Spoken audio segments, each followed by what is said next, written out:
Okay, lovely. Can you all see the presentation on the screen? Brilliant. Okay, that's great. So, listen, thank you all. Thank you very much for inviting us to, to present today. And thank you. I know that some of you on the call have also supported Havering Mind in the past. So again, big thank you for that support too. Really do appreciate it. Those of you that have supported us, you probably have met my colleague Kieran. Kieran is our fundraising and events manager.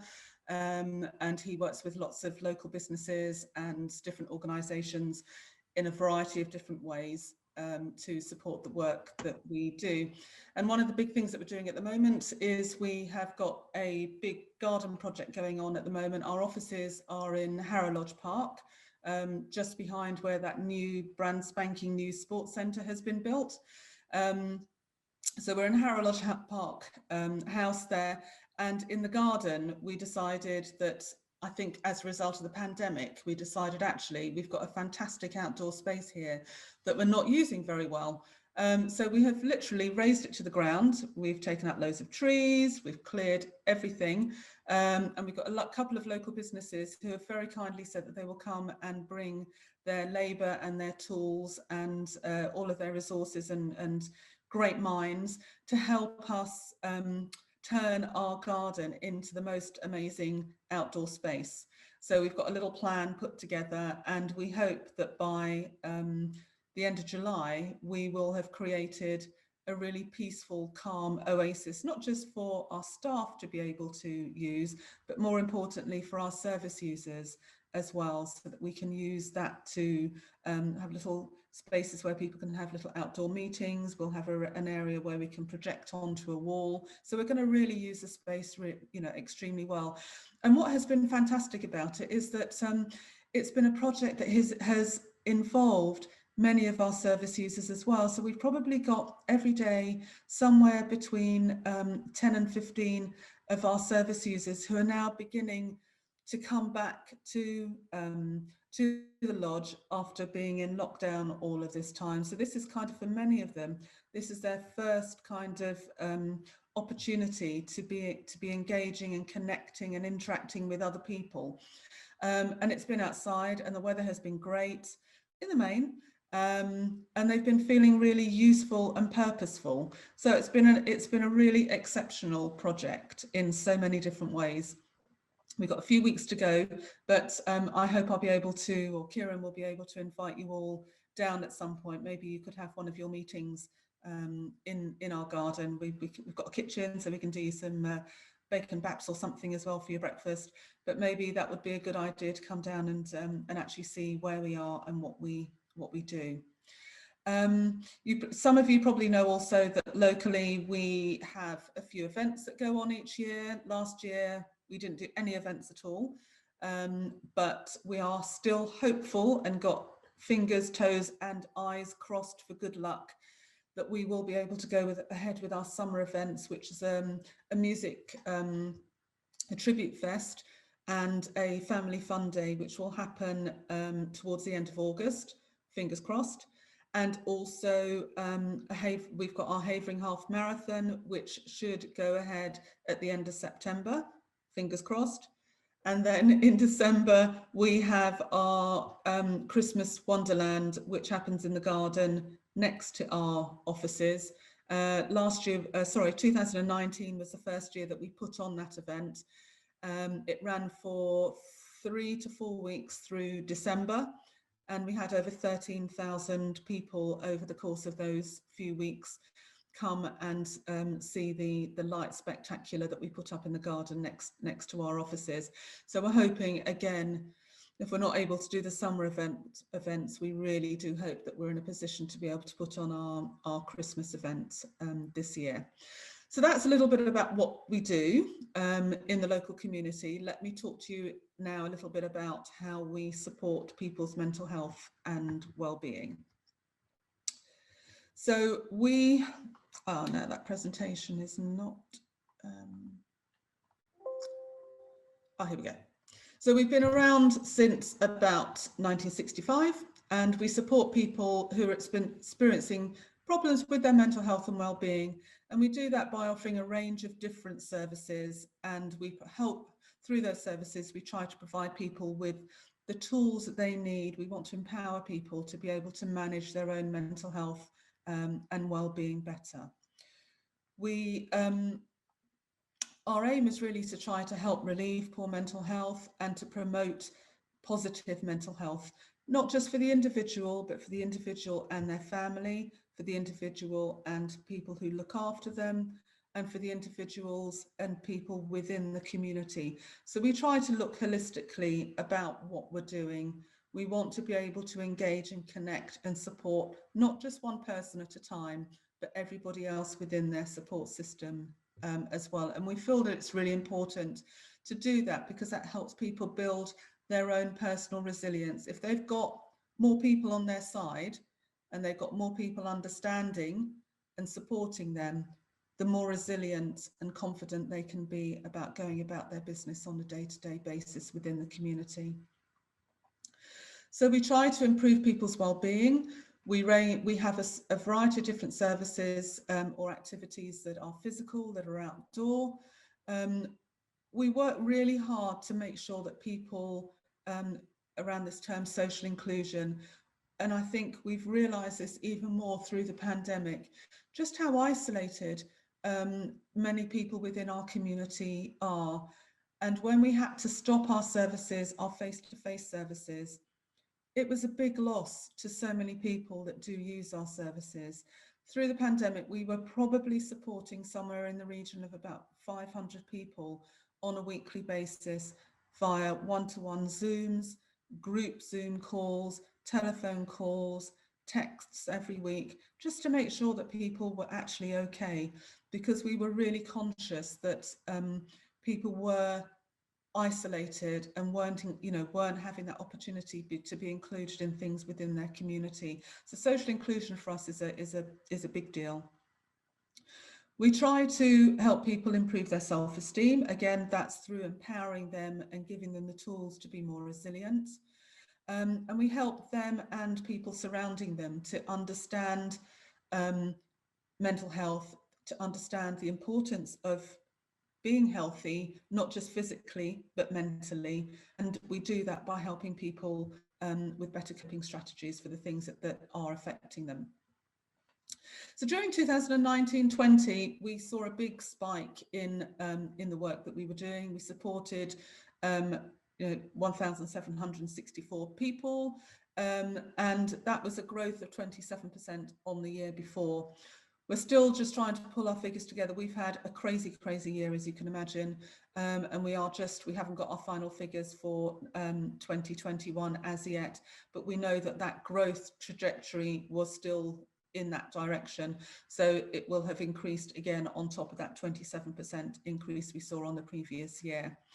And we continue to see that the majority of the people that are coming to us are people who have not spoken to us before. So 90% of the people in 2019-20 hadn't had any contact with Havering Mind in the past. We see that pattern will continue, not just in 2021, but in the future as well. We're seeing lots of people who really were quite resilient and maybe had ways of managing their own mental health, but the pandemic and their own personal lived experience of the pandemic has made people actually more conscious of how they are feeling. And I think people have had more time to reflect on whether they are actually coping. And people have had new things to have to cope with. And so we're in a position, thankfully, we are here and we're in a position to be able to support people through that. So in Havering, just run through what we actually offer. We offer a gateway telephone service, which is, if you like, our first point of contact for people who want to find out about some support. It is open 7 days a week, and it is, I call it, giving the right information at the right time. When people call us, they're calling us because they need support now, whether they're in a crisis, whether they are actually inquiring because they on behalf of somebody else. the fact is that they've picked up the phone or they've emailed us and they want some information now. So we're available 7 days a week to respond to people's needs. And through that gateway telephone service, we're able to assess what the problem is for people, and we're able to warmly transfer them either to a service, another activity or project that we deliver, or we're able to triage them to another service locally.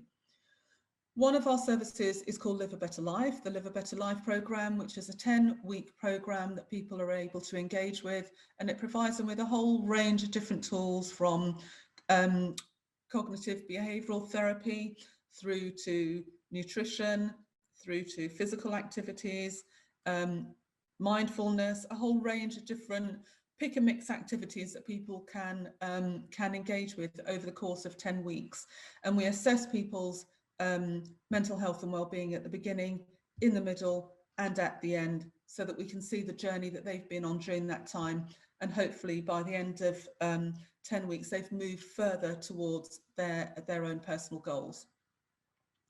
We also offer some peer support groups, which are the groups that people would normally join after they've been through our Live a Better Life programme. They want to continue their support. They've seen the benefit of it in the majority of cases, and they've created a small family of support there as well. So it makes sense that those people then form their own peer group, and they can support each other, facilitated by us, but very much driven by themselves. And our peer support programme has proven to be so I think valuable to so many different people in a variety of different ways. I mentioned social inclusion. We do work with a particularly, and our Meaningful Activities project, we work with, we're commissioned by the council to work with a specific group of people who have got some enduring serious mental health issues, who we are looking after and working with to support in a very special way, simply because we know that their needs are greater. They're not necessarily going to be able to be well enough to be able to engage fully within their community, but we have created a community for them, and it is a really important part of their lives. And we're working with about 180 people in the local community through our Meaningful Activities project and social inclusion. Something that became new through the pandemic was our crisis counselling and bereavement support service, which we hadn't done before, but has proved, as you can imagine, extremely valuable during these times. And we were amazed at people's resilience, but we were also really saddened by some of the situations that we engaged with and that we were able to support people through. We worked with many young people who were just so distraught at having not just lost one parent, but maybe lost two parents, and also their grandparents through the pandemic. It was a very challenging time for many people. I know that we all saw the national statistics, but those national statistics were also reflected locally. And although we seem to have come out the other side, thankfully, in Havering, a lot of damage has been done through the pandemic, and we've got a lot of people who have experienced some trauma as a result, and we're working very closely with many of those people to help them through that period. And we know that, you know, come over the summer and maybe through the autumn, we're anticipating there being another spike in support as people, you know, would be 12 months on from maybe some trauma or shock in their lives, and we're expecting there to be a bit of spike in support needed. Our Mind Your Head project has been a project where we've been working in local schools, and it's been really refreshing actually to be working with young people about their mental health. We've been invited into 8 schools locally in the community, secondary schools, so working with 11 to 18-year-olds, talking about mental health, helping them through some of their anxieties, providing them with counselling if we've a series of counselling if we feel and the school feel that had been helpful to them. And that has been a fantastic project, and we hope to be doing some more work in secondary schools as well come September. We've also been working with CAMS in supporting young people aged 17 to 25 who have been supported by the children and young people's mental health services, who are now transitioning from that service into adult services and needed a little bit of extra support in making that transition. So we've been working with the young people and their parents, and what has come out of that, a spin-off of that, has been our parent support group, which has been working with the parents of those young people.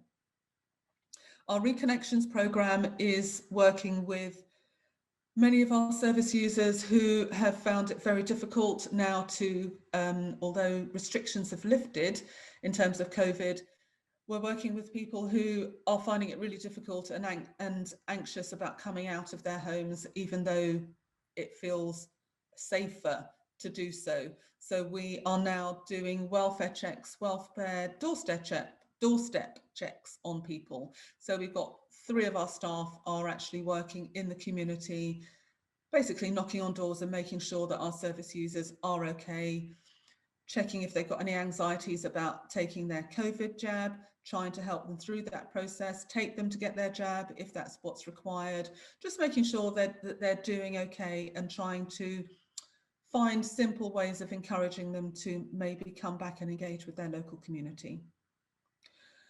We've just recently been commissioned to work on a suicide prevention programme across Havering and Barking and Dagenham. Actually, we're just mobilising that, but that is something again that local and national mental health services are seeing as an area that has been, I guess, slightly neglected over the years, but I think as a result of the pandemic, we are seeing that there has been a small spike in suicides, not just in the local community, but nationally. So I'm really pleased that NHS and local services, national statutory services, are seeing this as an area of importance and have invited Mind to have a seat at the table and to be providing those services. So we are part of a suicide prevention hub where we are developing an app at the moment that we will be launching very soon in the local community, and that is a service that local people will be able to engage with Mind to get immediate support, whether they are in crisis, particularly if they are in crisis, but even if you're not in crisis, you are able to engage with that app and maybe get some support. So that's a new service for us. And of course, bottom line is we're always here to provide training to any organisation. So anybody on this line, if you have groups of people within your organisations, maybe returning to work now, or even in other lifestyle groups that you may be members of, Roundtable, Rotary, Masons, anything like that, we're here. We can provide you with very short couple of hour mental health training courses, or half a day, couple of day courses, whatever. We can tailor something to suit your requirements. I think if you look at the statistics on screen here, you'll see that, the services that we offer, we're constantly doing, getting feedback from our service users to ensure that we are actually delivering services that people want and people feel valuable and useful. It would be pointless in us being here if we weren't actually helping people to improve their lives and their mental health. And hopefully you see from the statistics that what we do is being well received. And of course, if it wasn't being well received, we would find ways to address, some of those concerns or some of those, any negativity, and try and turn that constructively into a positive. So we have a service user forum that meets every kind of 6 to 8 weeks. So it's people with lived experience, people who have been through our services, who can offer us feedback on what we're doing and how we can improve. And that's a really valuable part of what we do. Sarah, Yeah. can I ask? I'm just conscious that you're short of time, and because I'm quite curious, I've got a couple of questions to ask you. So can I ask you to stop sharing your presentation? Would that be all right? Yeah. Okay, so first question for me, well, actually a shout out, because I know Steve's on the call. His wife Sam has got an amazing podcast talking about mental health. So I'd suggest that having a conversation with Steve and Sam might be definitely worth doing. Is that Steve Stilton? Yeah. Yeah, perfect. So do that. And then the other thing is, as we're talking podcasts, I've had a podcast with my daughter for about 3 years called the Kindness Project. We're just over about, we're over 100,000 downloads on that. But what we do is we talk to people doing good work in the world. So it'd be good for you to come on as a guest and talk a little bit more about Haver in Mind on that as well. We'd love to. I suppose one thing that I'm curious about is the delivery of the support. So is it volunteers that help your service users? How does it work? Yeah, we have a mixture of both. So we have a staff team who are, qualified either counsellors, therapists. It's really important, I think, that we have both. So we have a team of about 30 to 40 volunteers who also support us in different ways. So they work alongside our trained counsellors and therapists. And I think that often many of our volunteers are actually people who have come through our services, maybe been on the Live a Better Life programme, gone through our peer project work, and then wanted to continue to support Havering Mind. And that's been a great way for them to be able to do it by becoming a volunteer, because they can bring their lived experience to the table as well. And I think that helps people understand and feel more relaxed when they know that there are other people that have maybe been through the same thing that they've been through.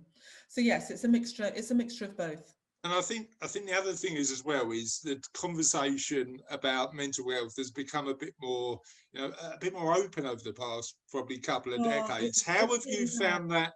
Yeah. I mean, I think it's been fantastic, actually. I mean, just to give you a bit of background on me, I worked for the NSPCC for about 20 years, and when I first started working there, child abuse was something that people kind of said behind their mouths, behind their hands. It wasn't out in the public, and it was probably about 15-20 years ago that the NSPCC really wanted people to talk about child abuse. They wanted it to be out in the open. They didn't want it to be something that people just talked about behind closed doors. And I've seen now you can't open a newspaper without seeing something about child abuse. Not that that's a good thing, but it's out in the open and people are more informed. I think exactly the same thing has happened with mental health over the last couple of years. I think people have realised, it's not something to be ashamed of. It's not something that you have to hide. It's something that actually, if we all understand it, appreciate that we're all different, we've all got mental health. Therefore, we need to be talking about it and supporting each other in different ways. Yeah. So, can I just go and open my front door because someone's okay? That's absolutely fine. While we're doing that, it feels a bit weird asking for questions when Sarah's not here. But did anybody have any questions, comments, thoughts? Sorry, guys. Oh, she's back. Oh, yeah, I'm back. Sorry. So yes, I mean, I think mental health is now a subject that people aren't embarrassed to talk about, and I think, if you like, that's one of another I think silver lining of the pandemic. I think it's made people more aware. Yeah. So do you think that just starting the conversation helps people with their resilience? Do you think just being open about it helps? Absolutely. Yeah, absolutely. And I think that we've noticed that, particularly with this work that we've been doing in schools, we've been so amazed at how engaged children, young people have been. We've started the conversation and they have, discussed their own mental health. They've discussed their feelings, and they've embraced the opportunity to open up about how they're feeling about the pandemic, which has been really informative and insightful, but also really refreshing to see. I mean, I think young people have managed through this time extremely well. I know some have suffered greatly, but you know, I think that they have had to deal with a lot, and they've had to absorb a lot of anxiety that us as adults have tried to suppress, but it's, you know, it's come out in different ways. And so young people have had their own anxieties, but they've also been seeing other people around them with their anxieties as well, plus having to deal with loss. And I don't mean just bereavement, but loss of their social networks, loss of their routine, loss of, you know, for some children, school had been their oasis. You know, home life isn't great for some children. Lockdown has been brilliant for many, but for some children, lockdown has been hell. So and the last question, because I'm conscious you've got to go, and yeah, before we do really that, sorry, guys. Before we do that, up for running an event at your venue when it's done. So very quick question: when is that happening? When's the garden going to be completed? So we hope that the garden will be completed mid-July. So by the end of July, hopefully, we hope to be launching it. You know, launching the garden, having our own little staff get together there. So yeah, one of your meetings maybe in the autumn. We would love to invite you, and yeah. And amazing. And if any of our community or anybody watching this video needs some support and help, how do they get in touch? Yeah, please do get in touch with us. I will put before I go, I'll put the number in the an email address in the chat. But yeah, it's by phone, by email, or through our website, which is haveringmind.org.uk. But yes, we're here 7 days a week to support anybody, or to give advice to anybody that may be needing, you know, some follow-on advice on any issues that they have.